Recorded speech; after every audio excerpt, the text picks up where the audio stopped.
pertama adalah operating rod. Operating rod berfungsi untuk menghubungkan pada rem dengan push rod pada master rem. Lanjut ke air cleaner element. Cleaner element berfungsi untuk membersihkan udara yang masuk ke booster rem sehingga tidak merusak komponen yang ada di dalam booster. Lanjut ke control valve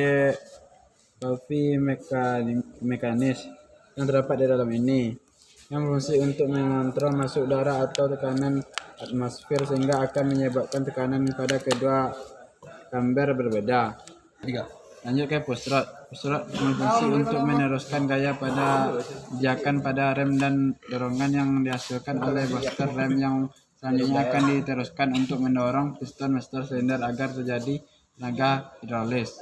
Lanjut ke karet diafragma yang berfungsi untuk sebagai pembatas antara konstan pressure kamber dan variabel pressure kamber. Lanjut ke body. Body berfungsi untuk sebagai pelindung komponen-komponen dari booster rem serta wadah agar timbul perbedaan tekanan dari dua ruang atau kamber booster rem.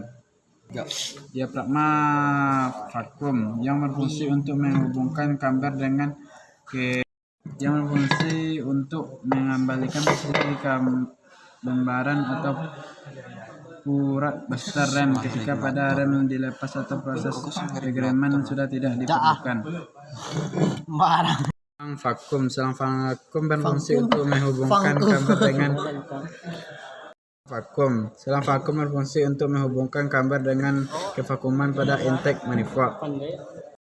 Pressure kamber yang berfungsi untuk sebagai ruangan yang berhubungkan dengan kevakuman pada intake manifold melalui selang vakum.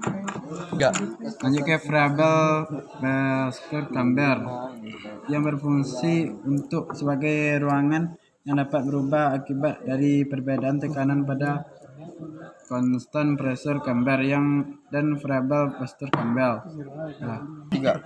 Booster piston. Booster piston berfungsi untuk sebagai aktuator yang akan mendorong membran agar melengkung sehingga ikut menyalakan di program spring. Lanjut ke reaktan mekanis. Berfungsi sebagai penghubung antara operating rod dengan push rod.